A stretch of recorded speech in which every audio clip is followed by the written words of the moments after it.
2달 동안 준비한 새생명단치가 하나님의 은혜 가운데 잘 마쳤습니다. 비가 오는 가운데서도 80명 가까운 새로운 분들이 우리 청파동 교회에 방문해서 함께 예배했습니다.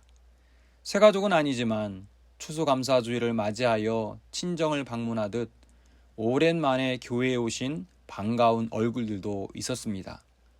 오랫동안 우리 교회에 다니면서도 등록하지 않았던 젊은 부부가 등록한 것을 보았습니다. 수요일과 토요일 효창공원과 만리시장 등등 노방전도 했는데 그 전도를 통해서도 우리 교회에 오신 분들도 있었습니다.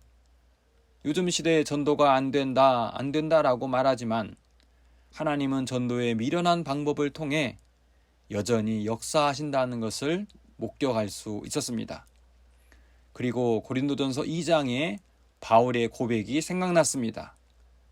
내 말과 내 전도함이 설득력 있는 지혜의 말로 하지 아니하고 다만 성령의 나타나심과 능력으로 하여 너희 믿음이 사람의 지혜에 있지 아니하고 다만 하나님의 능력에 있게 하려 하였노라. 아멘. 한번 전도의 과정을 생각해 보십시오. 여러분이 전도 작정서에 누군가 이름을 썼습니다. 그들을 교회 오라고 초대했겠지요? 그리고 정말 그분들이 교회에 와서 예배했습니다.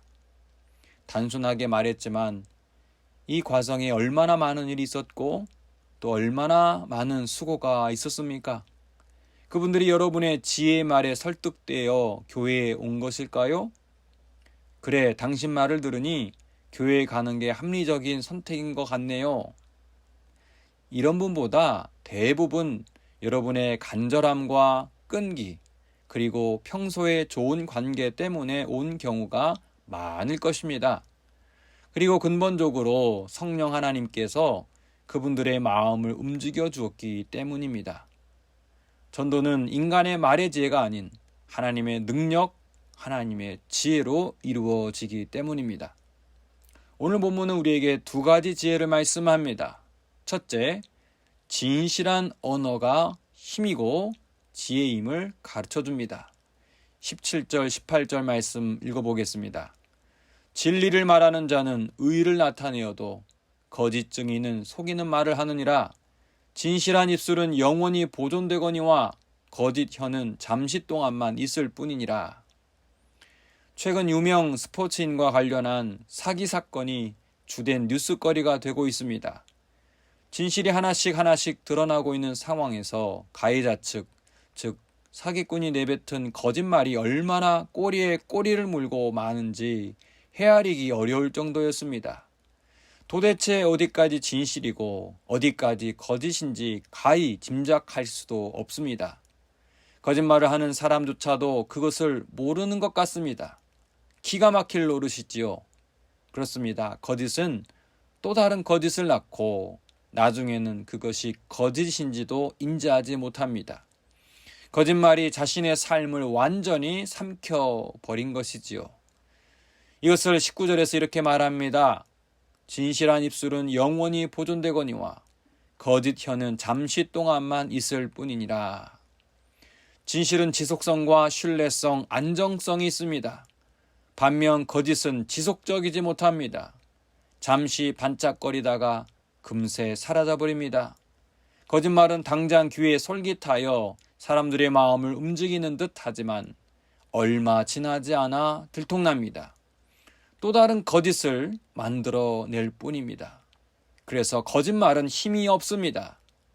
반면 진실은 당장 손해보는 것 같고 불리한 상황을 만들어가는 듯 하지만 시간이 지날수록 진실의 힘은 드러납니다. 그것을 21절에 이렇게 말씀하지요. 의인에게는 어떤 재앙도 임하지 아니하려니와 악인에게는 앙화가 가득하니라. 오늘 본문에 말씀하는 두 번째 지혜는 부지런함입니다. 부지런하게 사는 것이 인생의 지혜요 능력임을 말씀합니다. 24절, 27절을 차례로 봅니다. 부지런한 자의 손은 사람을 다스리게 되어도 게으른 자는 불임을 받느니라. 게으른 자는 그 잡을 것도 사냥하지 아니하나니 사람의 부귀는 부지런한 것이니라. 부지런함과 성실함은 과거 농경 문화나 산업 시대에 필요한 덕목으로 생각하는 경향이 있습니다. 그러나 4차 산업혁명 시대를 살아가는 현대인에게도 근면 성실함의 가치는 여전히 유효합니다. 물론 과거처럼 과거에 12시간 이상 노동하고 밤낮 가리지 않고 일해야만 성공할 수 있다는 말은 아닙니다.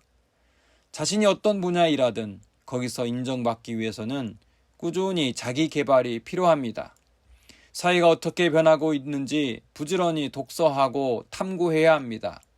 타인에게 성실한 자세로 소통하며 자기 자신을 객관화하고 성찰해야 합니다.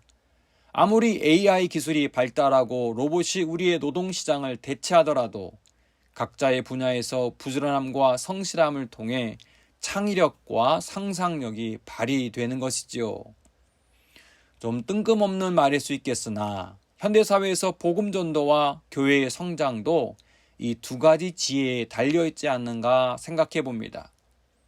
앞서 언급했지만 우리가 누군가를 전도하기 위해서는 평소 그들과 좋은 관계 맺어야 합니다.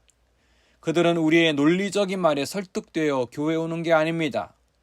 우리의 진실한 언어와 삶의 모습에 설득이 되어 오는 것이지요.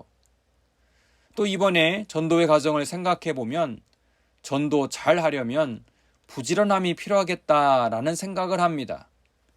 실제 이번에 전도를 많이 하신 분을 보니 가장 부지런하게 사람을 만나고 새생명 축제 하루 전까지 전화를 돌리며 전도자의 일터를 방문하며 끈질기게 했던 분이었습니다. 요즘에 무슨 전도가 되겠어? 손 놓고 아무것도 하지 않으면 아무 일도 일어나지 않는 것이지요. 이것도 해보고 저것도 해보면서 부지런히 문을 두드릴 때 우리가 생각하지 못한 전도의 문이 열립니다. 진실한 언어와 부지런함의 지혜로 전도뿐만 아니라 이 아침 묵상을 듣는 모든 청파동 교회의 믿음의 가족들에게 하나님의 은혜와 하나님의 복이 가득 넘치기를 바랍니다. 기도하겠습니다. 하나님, 우리에게 진실한 입술을 허락하옵소서. 당장은 손해보는 것 같지만 진실의 언어를 삶의 무기로 삼게 하옵소서. 하나님, 우리 청파동 교회 교우들이 부지런하길 원합니다. 삶의 터전에서 근면 성실함으로 인정받게 하시고 하나님의 일을 함에 있어서도 부지런하여 영혼을 구원하는 자 되게 하옵소서. 예수님의 이름으로 기도하옵나이다. 아멘.